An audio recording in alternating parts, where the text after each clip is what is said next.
Hello and welcome to another edition of Meet the Manager. This is where I chat to an FPL manager with a fantastic track record of success over the years. We find out their strategies for a top finish, lessons learned when it went wrong, and also their current game week plans, just as a sort of a snapshot of their decision making. Joining me is Pranil Sheth, who is better known on social media and Fantasy Football Scout forum as Lateriser12. Pranil, welcome. How are you?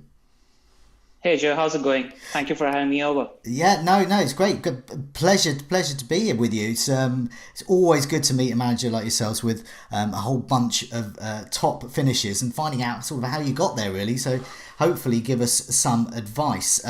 What I'm going to do is, first of all, what we're going to do is look back on your career. And this is your 11th campaign. And while there have been some horror ranks at the start, you've more than made up for it since. So that's the bit I'm particularly interested in, really. Sort of lessons learned from when it didn't go right, and also you haven't had a bad season since. Okay, so let's put your career up, okay, and I'll just for the benefit of those listening to this rather than watching on the video. So you finished in the top 200 twice, including 2015-16's finish of 77th, when you also finished number one in India. You have further two top 10,000 finishes as well over your career. You haven't dropped out of the top 50k since 2011. So I'll just before we ask you about sort of where it went right, I'm just going to put this little image up because it's very rare we get this. It's a number one. In the season when you came 77th, you were also number one in India. So there we go. I think that's a good achievement. Now, we've had Simon March on before, he's won the whole thing. But I don't think we've had any other number ones of anything, really. So I was actually 12th with a week to go. Really? I took a massive... Wow. Yeah. So you were obviously...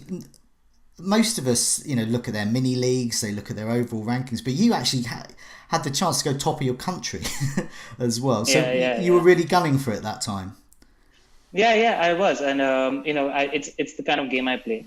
So my favorite FPL player is Oli Giroud.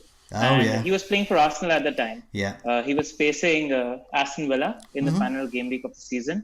Not many people owned him. Actually, Danny Welbeck used to start, and he got injured, and I thought, okay, Giroud's going to start. He's my favorite player.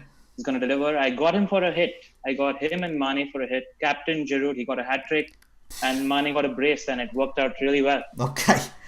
Well, yeah, that shows when you're at the very top, you need to take a few risks here and there if you want to get really to the top. So it's not the closest I've been actually to number one. So the season I finished 189th. Mm-hmm. I was, I think, 22nd with 3 weeks to go. Ooh. So I went for the kill, and it was worth it because if you want to try reaching the top, and that's the rank you want to try reaching. Yeah. So I took some massive risks. In that case, it didn't work out, but no. I think 10 out of 10 times I'd take the gamble. But it's better to have loved and lost rather than never have loved before. Exactly. You were there, you were in with the chance for it. Not many people get to that stage. Okay, let's start with these good seasons then. Looking at sort of key strategies for success. So just run through sort of what you did in those seasons where it went right. What were the kind of general strategies you followed? So there's a few things I want to talk about, which I think worked in my favor. Mm-hmm. But before I get into that, I just want to say that people should find their identity as an FPL player.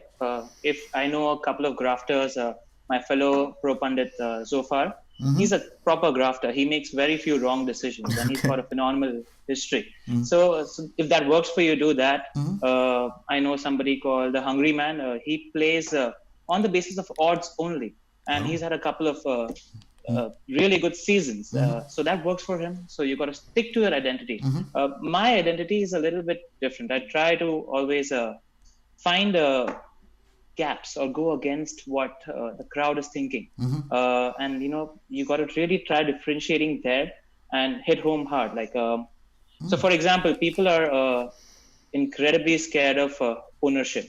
I don't have fear of ownership. I see that as a massive opportunity. If you see somebody or majority of the crowd going with one captain, and you think that player is going to have 150, 160% effective ownership, that's such a great opportunity to captain somebody else and make 30, 40 points on majority of the community in a single week. So I try to find these little gaps that exist. and they won't happen every week because the crowd isn't stupid. No. But sometimes there is an opportunity, and you've got to try taking that opportunity, is what I'd say. Recently, I captained Marshall against Newcastle at home. Very few people owned him, and there wasn't a clear captain that week. And if you look at the pace of it, Marshall against Newcastle at home isn't a bad option. And I just saw Marshall play against Watford when Pogba came on, and he looked pretty sharp. So I said, why not? Just go for it. So it's finding the right moment to do that. So obviously, as you said, the crowd isn't stupid. Exactly. So if Jamie Vardy's at home against a relegation threatened side, on the whole, you're betting against a sure thing. But in that week, as you said, Martial was one of a number of reasonable captain options, and because he was so low end, there's an opportunity. I guess that's the difference between, say, a manager like myself who's had a few good ranks, but I've never been in the top 500. I've never been in the top 100, and it's that difference. You said that about hitting home hard as well. Yeah. So can you give us some more examples of that? Right now, for example, I think Salah got a brace at home against Watford. He wasn't very highly owned. We spoke about it, and I think everybody was captaining Vardy that week. So also there needs to be insurance, I guess. I mean, if you're really scared about ownership, don't not own Vardy. So you have 100% effective ownership. You are sort of insured, and then you're trying to make the high jump by captaining the other player who's got that high upside, and trying to make that big game. That's kind of my style. Even when I'm making transfers, I'm looking to make high impact decisions, high impact transfers. Okay. In the last 20 game weeks, I think I made 3 or 4 defensive transfers, and everything else has been swapping big hitters, trying to find a captain, even if it's for a week. If there is a straight up great captaincy option that opens up even for a week, I'm willing to take that gamble. For example, people are thinking about the Liverpool double game week right now. But we have Manchester City playing Aston Villa next week. If you can figure out if Sterling or Aguero are going to start, not many people own them right now. There's an opportunity there. Are you willing to take that? That's an opportunity to make 30, 40 points on the rest of the competition. So you've got to hunt for these opportunities. Yeah, no, that's I was looking at your number of hits you've taken this season, for example. So you've taken quite a few hits, I noticed. But as you said, every season. But it's actually every season you do that, so you're not too bothered about that point, that -4, if you think that -4 is going towards a potential 30, 40, 50 point swing over most of the hits are your big hitter switches. Kane finding 3 great fixtures, or Aguero finding a small patch of 3 great fixtures, which everyone's not going to go for. So you have the chance to make up 30, 40 points in a short space of time. You have to take that gamble. And the whole point of it is not many people are going to do it. So you got to try thinking against the grain, because you have to beat the crowd. That's the point of this game. You just got to try figuring how it works. That's really important that you say that, because so often I read comments on Fantasy Football Scout forum and on Twitter and various other social media, and people seem to forget it's a game, that you're competing against lots of other people. I mean, not necessarily 7 million, lots give up, but you're still into the millions. There's still your immediate rivals. Exactly. You got to hunt for opportunities, always. And the big argument that people have, I mean, this season itself, I've sold De Bruyne 3 times. I've sold Mane 2 times. I've sold Son 2 times. All a part of some big switches. And then there's the value argument. But value matters. I don't ignore it.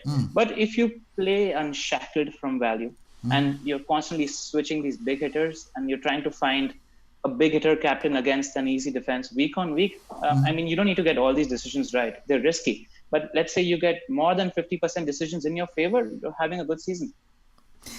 I was looking at, so you wildcarded in Gameweek 3. I've got it up here now. You've got 7 hits so far this season. I think I've only taken a couple, and I'm quite a conservative manager myself. I've written down in my notes that you seem to take action quickly. So you talk about hitting home hard, but as well, taking hits, moving your team around, moving those heavy hitters. Would you say that form persuades you to do that, or is it fixed? Because fixtures, obviously, you can see in advance, but are you reacting quickly to form there? Yeah, it is reacting to form as well as fixtures. So what my process is, I mean, the most important thing is to watch match of the day. And when you're looking at the highlights, what I really look for is who's getting inside the box and who's looking sharp. I mean, what encouraged me to captain Salah the other day is there was a game against Wolves, and I think Mane crossed it into him, and Salah hit a really nice volley straight at the keeper, but that was a sweet connection. Now, if players off form, he's not going to connect so well. So I'm thinking, okay, he looks better. He had an ankle problem back in December, but he looks to be getting into the groove. I think I'll take a chance on him.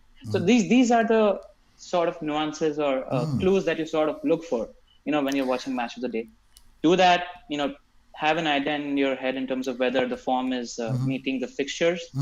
And then obviously there are stats which you need to have as a filter, because you don't need to be making an incredibly stupid decision, and stats serve as a great filter for that. And that's how I enable decision making. So what you mentioned, shots in the box, for example, whether, and also looking sharp. Stats can also tell you if a player is looking sharp as well, in a way. Obviously, nothing can beat the eye test for that. But what stats do you follow most? And is it obviously different for different positions? What's your kind of key stats?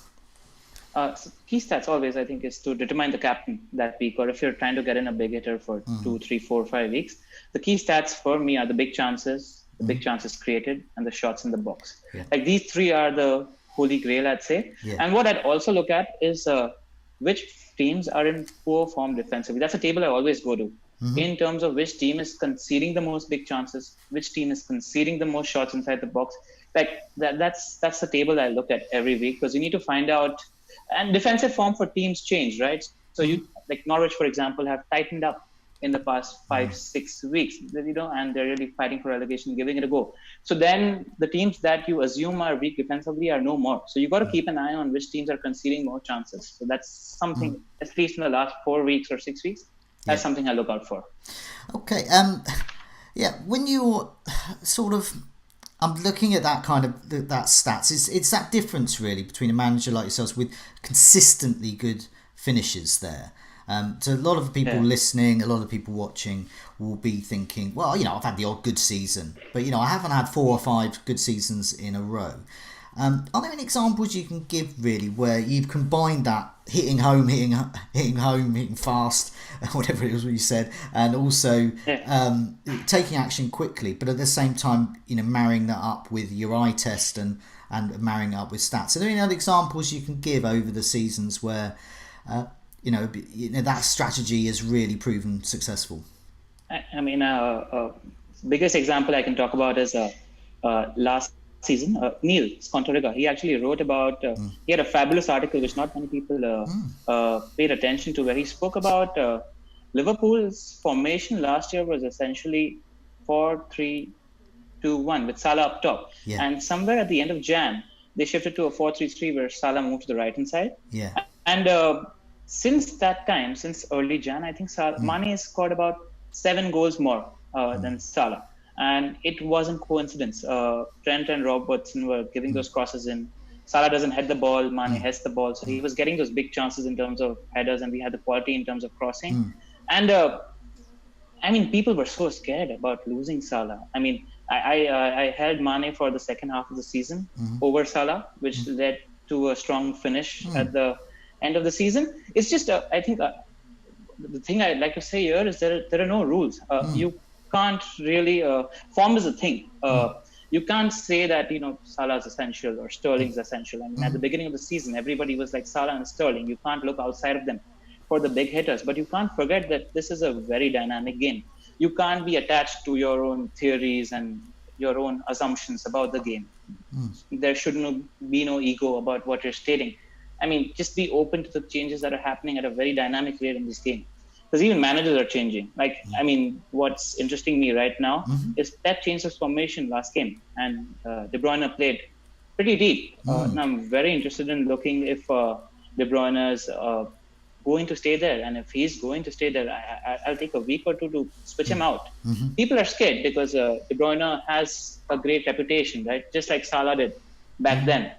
But you got to trust what you're seeing and take the gamble. It's not, if it goes wrong, you can always buy that big hitter next week. People forget that. it's not like you're making the change for a month. I mean, if it goes wrong, admit your mistake and make the change again. Do you know Bring what? him back. So I mean, something. We will come to your latest team at the moment, but for those watching, you know, later in 2020, 2021, whenever you're watching this, this currently we're in a situation where Liverpool have a double game week coming up soon. So there's a lot of chat about Salah and Mane and whether to double up or whether to double up on defence. But one of the sort of comments I'm seeing a lot is people saying, "Oh, I prefer, say, one particular option." Because that suits me till the end of the season. And I always think, what? We're currently around game week 21, 22. I cannot confirm anyone to be a season keeper or to be game. Exactly. Because it's always going to move. It's always going to be fluid, depending on rotation. And that sounds like what you're talking about there. It's being open. If you make a move and it doesn't go so well, move one out and get someone else in. Yeah. Admit your mistake. Don't be stuck to your ideologies. Before we come, it's good that you mentioned mistake there, because we can go back to some of your earlier seasons. I'm interested to see what went wrong there and what you learned. But before we do that, I just want a bit of housekeeping, really, because the eagle-eyed people watching your career history there will see that you had a break in 2014-15. Is that something? Give a reason why that was, and also, how did that help you? Because you came back from that break and got a 77th finish. So so the story there is life came in the middle. I was actually starting up a company back then. Okay. So when I'm playing FPL, I don't know, I can't play it as a casual. You need to be involved week on week, right? So I said it's a good time to take a break because I had to set up the company. I was working 15-hour days. So I thought it's a good year to take a break. Yeah. It made me miss the game halfway through the season. I hadn't seen much football. I'm a Manchester United fan and I was only watching the United game. So that's why I took the break. And I did not know that it would affect my career history and all of that. But sometimes life is first, right? So that's what happened. But if you're talking about whether it helped me, I don't actually think it helped me. Because so I hadn't seen Leicester play the season before that. And I think they just got promoted or something. And Mahrez had played really well towards the end of the season. And I had no idea about that. I was a little bit conscious about, whether I'm going to do this right or not. I started the season off miserably. So I had a very strong second half of the season once I started backing my own. So the first half of I didn't own Mahrez that season until mid-season. So this was the Leicester. Really well. This was a season where you had to have This was a Leicester season, And I didn't own Mahrez for the first half of the season. That tells you that there's many ways to play the game. I mean, even if you don't own the popular player, you can find different routes, to climb the table. What went wrong at the beginning? Because since 2011, it's what people can see on the screen. It's just a whole bunch of top finishes there, and the lowest was still within the top 50k. So what were you doing in those first seasons, and what did you learn from those lower ranks? I'm so glad you asked me this question because So what used to happen is, I've been playing fantasy football for I think about 15 years. It used to be BBC back in the day, and then all of us migrated to FPL. And so I used to just play with a friend, and we used to have a monthly competition. So there was a small cash prize at the end of every month. So at the end of every month, I took 7-8 hits. So there's a minus 24, minus 28 at the end of every month. So I don't even know if that counts. And I wasn't aware that, this might count as my history. I didn't even know if history was a thing. That was back in the day. So we only started playing full seasons in 2011, 2012. So if you look at it, the season before 2011, 2012, I scored 472 points. I mean, you don't score 472 points if you create a team at the start of the season and leave it, right? I think we started playing in the last 4 or 5 months. So like in my head, the history is 2011, 2012 to the current season. That's what happened. And I'm so glad I finally got a chance. You can explain that as well, because people will look at that and go, "Hang on a minute." That makes perfect sense. I remember my first season. I didn't know what I was doing. I didn't make a transfer for 2 months because I didn't know how to. Exactly. We're still learning the game. And I captained. I did okay that season because I didn't know how to change my captain, and I had it on Jermaine Defoe, which was quite lucky in the end. But I had it for him for about 3 months. But I know exactly what you mean. When you first start doing it, you're doing other things, and as you said, life gets in the way as well. And you're just playing a different game. Lots of people play cup games as well with it. Exactly. It's just suddenly overall rank suddenly matters. Now you're doing well on the overall rank front. Suddenly it's like, wouldn't mind getting another top 5,000 finish, etc. But that shift that you saw, that the season 2011-2012 when I finished 130k, halfway through the season I discovered the scout, and that's when I was blown away, because you have this great community, you have these great articles. There is an entire ecosystem of FPL content that exists that I wasn't aware of. People are studying how to play this game. They're figuring out how to crack this game. The boards were great back then, still great. I mean, you just have to work together to figure the game out. And I learned what formation is about, what value is about. I hadn't looked at a fixture ticker until I arrived on the scout. So yeah, that changed things. And back then that was the only real source of information that existed, right? So yeah, that changed my perception about the game, and I've not lost my mini league since, thanks to the scout, which was sort of like a cheat code. Good. So to say. Excellent. Just before we go on to your current game week, as a snapshot, really. Now you're called Late Riser, but on the Fantasy Football Scout forum, and also on social media. So is that what you were highlighting there? You're a late riser up the ranks. Yes, always. United fan. Ferguson's teams always finished strongly in the second half of the season. Traditionally, you've always had the second half of the season as a strong one, because you're relying on the eye test. Okay. So you can pick up nuances about form, etc. So. Okay, well let's move on to your current squad and what you're going to be doing in Game Week 22. This is Game Week 22 in the 2019-2020 season. So obviously feel free to bring in any other strategies, etc. that we have missed out on that time. So just looking at your team here, I'll just go through it for the benefit of those listening rather than watching. You've got Fabianski there, who's a double game week coming up. You've got Sionju, Kelly, Alexander-Arnold, and then across midfield you've got De Bruyne, Pulisic, Salah, Martial, and you've got Cantwell as well. I presume Cantwell's not used every week. And then you've got Rashford, Jimenez, and Vardy. Vardy's on the bench this particular week because he was injured. And you've got Target, Lundstrom, and Button there. So it's a sort of a 3-4-3. Quite flexible. There's lots of good, what I like in their price points, so you can move around. You should be able to, in theory, get to any player you want within 2 moves, possibly 3 if you perhaps want to keep a particular player. So tell us about your thinking behind your current setup and what you're planning to do Game Week 22. So most of the team essentially exists since Game Week 5. So I realized that this season, thanks to Chelsea doing really well, thanks to Leicester offering us a Soyuncu and a Vardy, there are not many players, especially in defense. So I think most of us have owned Soyuncu, Trent Alexander-Arnold, and Lundstrom for the past 15 game weeks. So there and Kelly, if you've held on to him, or Rico. So if you look at it, there hasn't been a need to make sort of a defensive transfer for the past 15 weeks, unless and until you're dealing with an injury or something of that sort. And even when it comes to Raul Jimenez, I've owned him for, again, 10 weeks plus. So you don't need to move him because he's doing great for his value. So what I've essentially been doing is players like Salah, De Bruyne, Martial, Rashford, Vardy. These are the big heavy hitter price points that I've been switching on a constant basis, trying to attack the fixtures. So even when it comes to planning forward, I'm thinking about what to do with Pulisic, because he's not been starting, he's not been in form, but he plays Burnley this week, who he scored his hat-trick against this season. So I might want to hold him. If I want to hold him, I don't know who to lose, because Martial and Rashford are playing Norwich this week.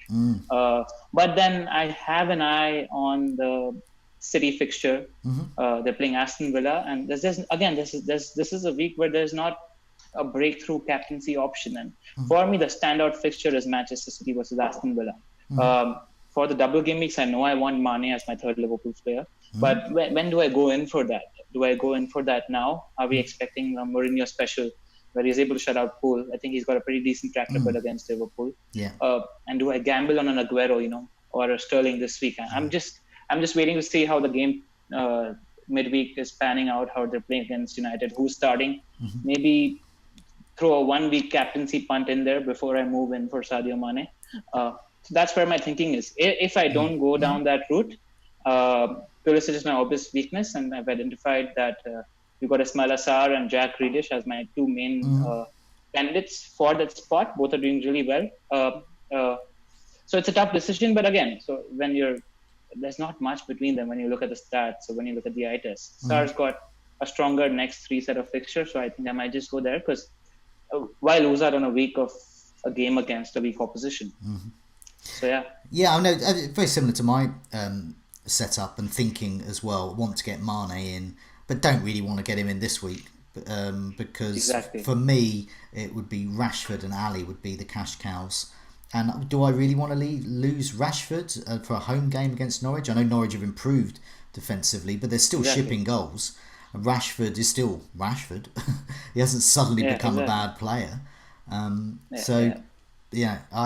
agree with you. But I guess what you're looking at there is that's an example there of that moving around the heavy hitters, really. So it's for coming up, Game Week 24, and also you've probably seen the fixtures from Game Week 25 onwards. Liverpool's fixtures look great. So Mane and Salah look like good heavy hitters for that period. I mean, people are... Yeah, go on. No, I was just going to say, it's good that this time, that we're catching you this time of the season, because it's a good example of what you're talking about shifting those premium assets around based on form and fixtures. And there's a lot of people... who are talking about the value argument or going with the punt in terms of Firmino or Andrew Robertson over Salah. I mean, we're talking about the strongest team in the land, fully motivated, going for their first title. And Mane and Salah are FPL royalty, arguably the best assets in the game right now. I mean, why do you think of compromising there? I mean, if you're compromising there and playing the value game, you're not attacking the weak. That's the first thing that comes to my head. How are you attacking the weak? I mean, if you're looking for value and compromise, look at other options, not when the biggest and the best team in the land is offering you a double game week, where we're pretty sure that everybody's going to play 90 minutes into 2.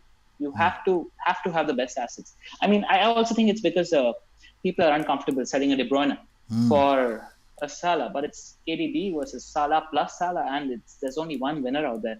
I mean, things could go different. Robertson might kill it, but I don't think you're putting the odds in your favor if you're playing the value game in such a double game. You don't even have any other team to think about, in this space. So, I mean, I'm big on just going with Mane, Salah, and Trent, who are comfortably the best 3 options. See, it's gonna be shock some people, because everyone's they're starting to get into their camps already, and I like the fact that you're sort of keeping a bit flexible, and the way that you're going is in fact the way that is the most flexible, because beginning to the 2 most expensive players in the game, who are the most formed players, if they don't work out, it's easy to move on, very easy. Exactly.